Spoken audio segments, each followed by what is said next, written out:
Hello, bienvenue sur la chaîne Atelier 316, habiter l'intérieur, vivre l'extérieur, bonne habiter pour mieux vivre. Comme tu le sais ou pas, ici sur cette chaîne, je parle à la fois d'habitation de manière générale, je donne des conseils techniques en termes de peinture, des conseils en termes de vivre avec les gens, des conseils en termes d'habitation, de recherche de logement, etc. Et cette chaîne, c'est aussi le côté face d'une pièce qui est à la fois un projet entrepreneurial et un projet de vie, mais j'en parlerai un peu plus tard. Bref, sans transition, comment faire, quelques règles à suivre lorsqu'on est hébergé, lorsqu'on va vivre en colocation, en cohabitation et que le lieu où l'on vit, on n'a pas les mêmes droits. Alors il ne s'agit pas d'une colocation entre étudiants où chacun a des droits égaux puisque le propriétaire est au-dessus de vous mais que vous, entre colocataires, vous êtes au même plan. Il s'agit vraiment de situations dans lesquelles vous êtes reçu chez les gens, que vous payez ou pas mais que vous êtes reçu. Donc vraiment des conseils, des conseils de vie pour survivre à cette période qui peut être un peu compliquée.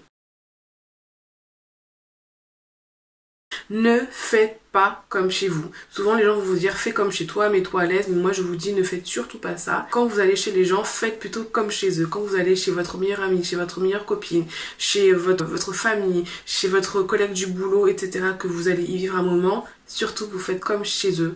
Vous suivez leur mode de vie, ça c'est important. Alors le premier point hyper important, c'est je crois ex aequo le temps et l'argent. Le temps. Quand vous êtes accueilli, hébergé à titre gratuit ou onéreux, rappelez-vous que cela doit être temporaire. Donc déjà, soyez clair lorsque vous rentrez dans le logement de dire que moi je suis censée rester tel temps, telle date butoir, telle période butoir et qu'après cela, voilà. C'est très important d'être clair sur ça déjà parce que pour vous, ça va vraiment vous motiver à trouver le logement qu'il vous faut. Pour la personne, ça va être au clair parce que les gens parfois ont tendance à dire reste autant que tu veux, mais c'est faux en fait.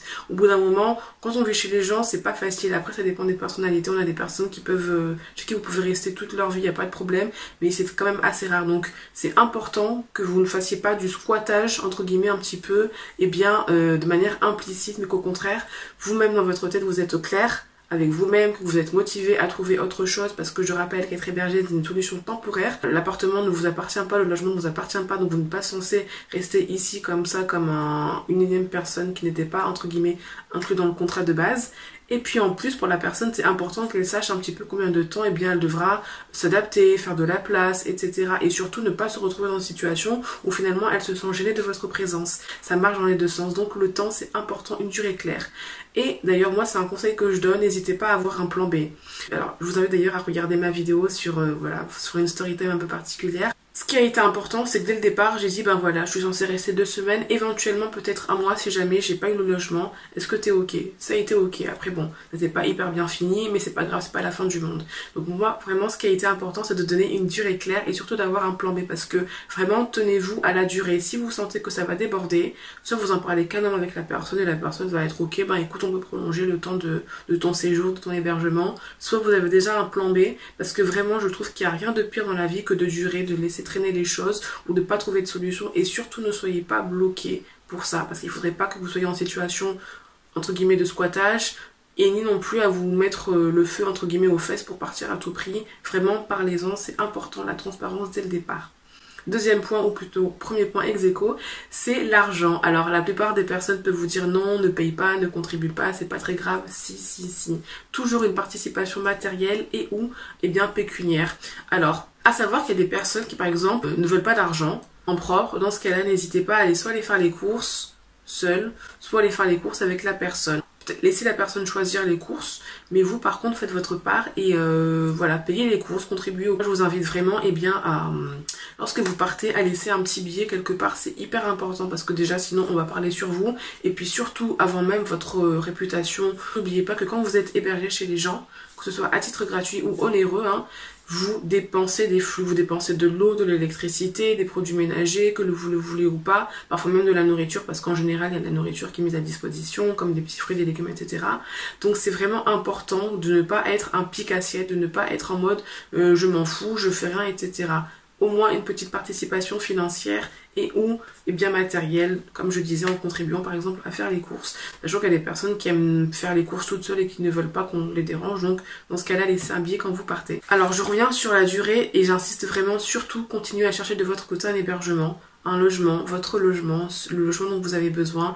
Dites-vous que là vous êtes ici mais vous avez une échéance, donc vraiment j'insiste, continuez à chercher un logement de votre côté, dans la mesure du possible. Si vous êtes malade, que vous avez beaucoup de problèmes, déjà vous vous remettez de ce que vous vivez, mais n'oubliez pas d'avoir au moins, au minimum, une fois par jour ou une fois par semaine, eh bien, la recherche de votre logement, être proactif dans sa démarche, c'est ce qui permet vraiment de débloquer beaucoup de choses dans la vie, ne pas attendre que ça tombe du ciel et ne pas non plus se larmoyer dans cette situation, ou ceci ou cela, où vous pensez être accompagné par des personnes. Non, non, non, non, non, non.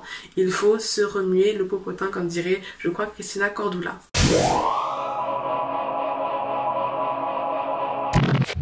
Vraiment, comme je dis, faites comme chez eux. Imitez votre hôte dans sa manière de vivre. Voilà, si la personne, vous voyez qu'elle se couche à 22 h, vous ne commencez pas à faire des vocaux à 22 h 30. Non, à 22 h, tout le monde a éteint les lumières.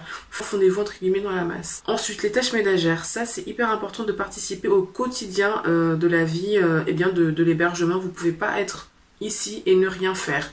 Alors après je sais que c'est pas évident parce qu'il y a des personnes par exemple elles sont entre guillemets soit maniaques, soit je ne sais pas trop, mais en tout cas par exemple le ménage, il y a quelques qui peuvent le faire au sein de leur hébergement, donc vous aurez du mal parce que les personnes vont vous dire non c'est bon, je vais le faire, et quand les personnes insistent sur je vais le faire, laissez-les faire parce que ça peut vraiment les énerver parce qu'en fait elles sont chez elles et elles veulent faire à leur manière.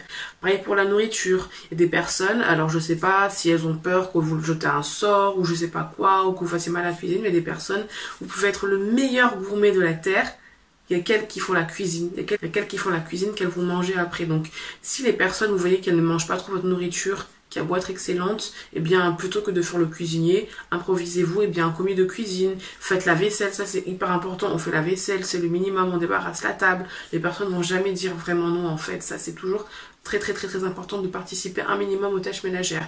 Alors du mieux possible, il ne faut pas non plus s'imposer et dire je veux le faire à tout prix si vous voyez que les personnes sont réticentes, mais il y a au moins quelque chose que vous pouvez faire, c'est vraiment eh bien soit faire la vaisselle, soit débarrasser la table, soit faire le ménage, en tout cas votre ménage après avoir utilisé la salle de bain ou quelque chose comme ça, restez clean, vous ne laissez pas de traces. Et si vous voyez que les personnes sont extrêmement maniaques, les choses que vous pouvez faire, c'est de vraiment bien gérer votre espace intime. Donc comme je vous le dis, ne faites pas comme chez vous. Comme chez soi, on a l'habitude par exemple de ne pas faire le lit, mais si vous êtes chez quelqu'un, faites votre lit.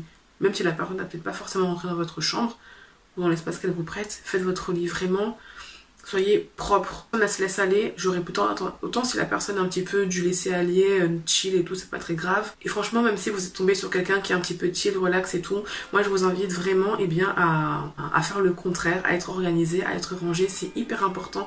Laissez une bonne image, une bonne odeur de vous, que personne n'ait rien à vous reprocher. Donc vraiment, ces conseils de colocation, d'hébergement, vous allez vraiment voir une différence entre le dehors, de ce que la personne semble être, et à l'intérieur, comment elle est vraiment. Franchement, on n'est pas du tout pareil, ou alors en général, on voit quand même qu'il y a des différences quand on est dans l'intimité des gens.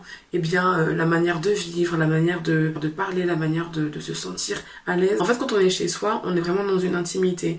Autant quand on est en société, quand on est dehors, quand on est à l'église, quand on est au restaurant, quand on est au travail, etc. Dans toutes sortes de situations extérieures à soi, à son intimité quotidienne, on est quand même assez différent, on se retient, il y a des codes, etc. Mais quand on est chez soi, on est chez soi. Si on est râleur, on sera râleur fois 1000. Si on est fainéant, on sera fainéant fois 1000. Donc vraiment, moi ce que je vous invite, c'est à donner le meilleur de vous-même, à vraiment ne pas hésiter à parler aux gens si vous avez des difficultés, soit financières, prévenez-les dès le départ, pas de surprise, oh non je ne peux pas payer. Et surtout, au niveau du temps, ça c'est hyper important, encore plus le temps que l'argent, c'est avoir une deadline, je reste tant de temps. Et si vous voyez que les choses eh bien, se gâtent, vraiment, je vous invite à en parler calmement, mais en toute transparence, c'est hyper important. Donc voilà, ce sont des conseils extrêmement simples à retenir, toujours une participation matérielle ou financière que vous laissez eh bien, à la fin de votre séjour.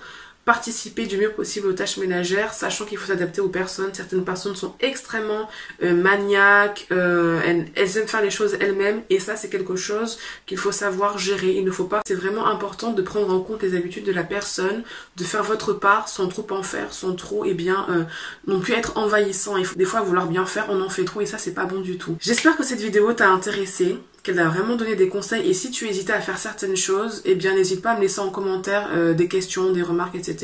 Je vous dis à très vite pour une prochaine vidéo. Shalom!